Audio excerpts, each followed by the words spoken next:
Thanks for watching this portion of Garage Logic today on our YouTube channel, and hit the subscribe button if you wouldn't mind. And also thanks to our friends at Everest Men's Health for sponsoring this.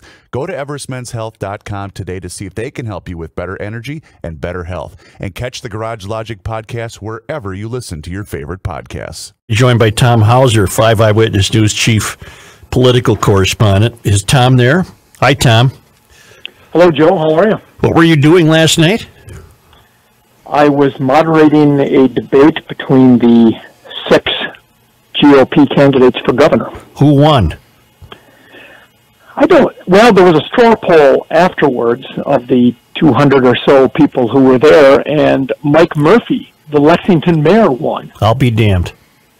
Yeah. And I'll tell you, he is an interesting candidate. Yeah. Clearly the most plain-spoken of all of the candidates, and certainly knows how to get a rise out of a crowd, and he's fun to listen to.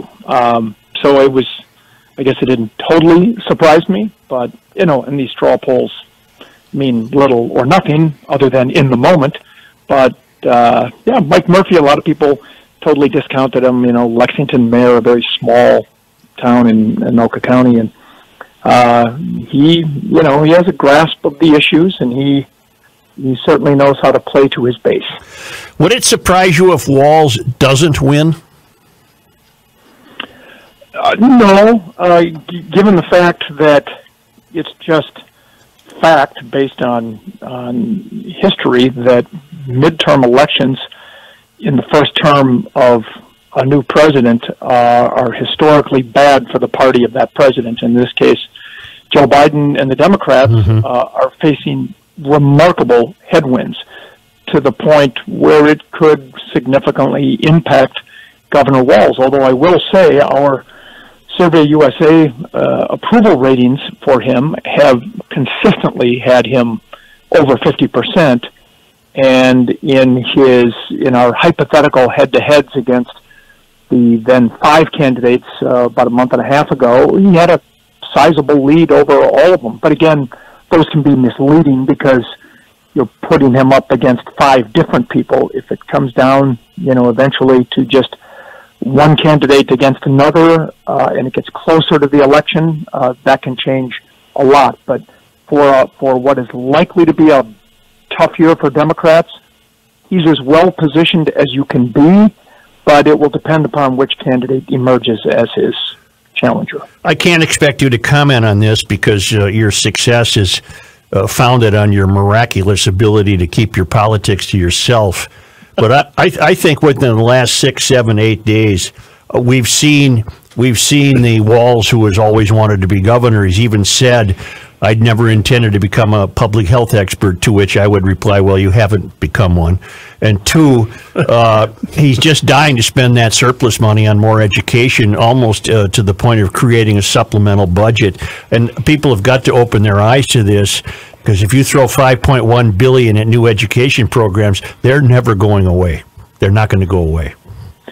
Yeah, there's a lot of talk among Republicans that, look, we've been, as Jeremy Miller, the majority leader, said yesterday, every year he's been at the legislature, spending on education has gone up. In fact, it's gone up every year I've been covering the Capitol, and that's well over 20 years. It goes up every year, but every year we hear, yeah, but it didn't go up enough. Right. Yeah. The budget for education is enormous. It's more than half the state's budget, Tom. Yeah, and this year the federal government threw in $3 billion or thereabouts, and it's so I don't pretend to have the answers, but clearly just throwing money at a problem is never a good solution, whether it be education or healthcare or you name the issue or the area of the budget. You've got to have a plan for what to do with the money and what has proven successful either here or elsewhere. And so that is the struggle, is trying to find that balance between how much money do we need to spend on things that are going to be successful. And nobody has that equation figured out yet. What has polling shown about Walz's handling of the coronavirus? Again, and I don't have the numbers right in front of me right now, but his approval rating on handling the coronavirus, again, if you read Twitter, you would think it's 10% approval rating. Right. But in reality, in the real world, it's still over 50%. Really? And now I will tell you that we'll have another poll coming out relatively soon, and we'll get some new numbers, because I'm really anxious, and one of the questions we're going to ask is, and we're going to ask this statewide, do you approve of the vaccine and testing mandates in Minneapolis and St. Paul? And that's a valid question to ask statewide, because everyone in the state just about visits Minneapolis or St. Paul. Those are the economic engines of the state, and so everybody's got a stake in it.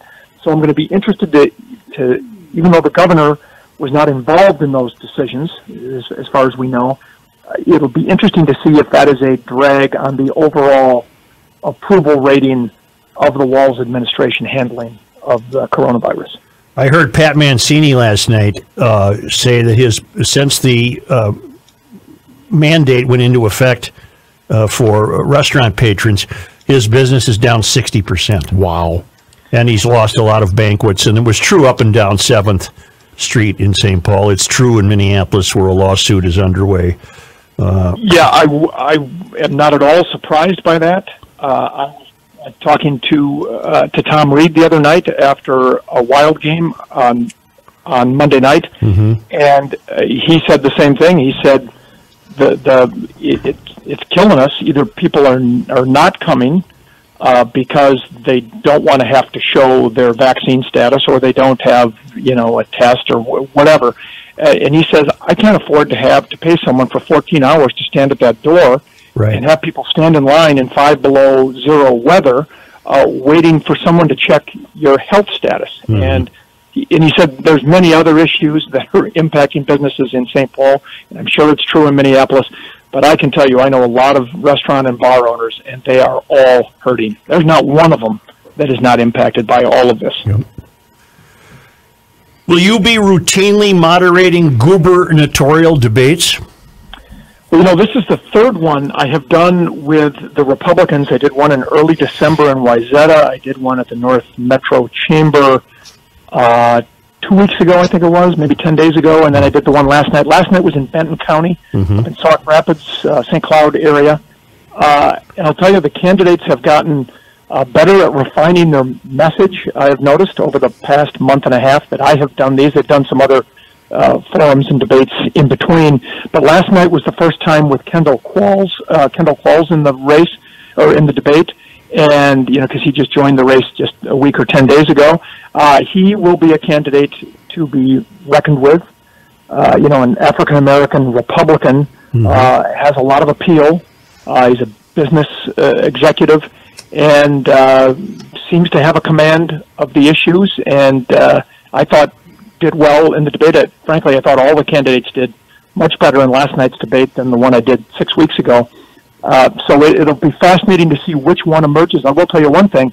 All 6 of them said last night that they will abide by the endorsement process and not run in a primary. Wow. Lord. So that means whoever emerges from this pack, as long as they all keep their word, whoever gets endorsed at the convention in mid-May will be the candidate that will face the governor in November, and they will not have to have a potentially divisive primary in August. Did you sense last night that a unifying theme of all 6 candidates would be public safety? Oh, yeah, there's no question. Public safety is the number one issue, and when they brought that up, they said it's happening in the Twin Cities and even out into the suburbs, and then people were yelling from the crowd, it's happening here too, up in the St. Cloud area. And so that is clearly a major theme. One other thing that I was fascinated by, the allure of Donald Trump has not been diminished. The biggest cheers last night were whenever Donald Trump's name was brought up. I asked each of the candidates, if he offered his endorsement, would you accept it? And if he offered to come and campaign for you in Minnesota, would you welcome him to the state? All 6 of them said yes. As polarizing as he is, they would be willing to have him come to risk getting the other side all ginned up because it's Donald Trump, because they think it'll do that much to rally their base. So that astonishes me. It is remarkable, and at least a couple of them still question the election results. Didn't come right out and say that he won, but they all agreed that the election process needs to be tightened up, from voter ID to getting rid of mail-in ballots that they say you can't keep control of. And so, yeah, election integrity is going to be another big issue in this campaign. Boy, you'd think one of them would have distinguished himself or herself by saying, no, I would not accept his endorsement. But I don't think that would fly well in Sauk Rapids. I guess not.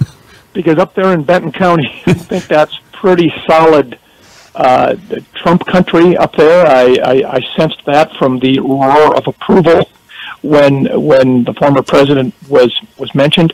And so that is going to be a really interesting underlying issue in this campaign is, do you stand with President Trump or do you not? You run at your own risk as a Republican if you try to completely disavow the former president. I appreciate your time. Let's stay in touch as this campaign gets closer to its fruition.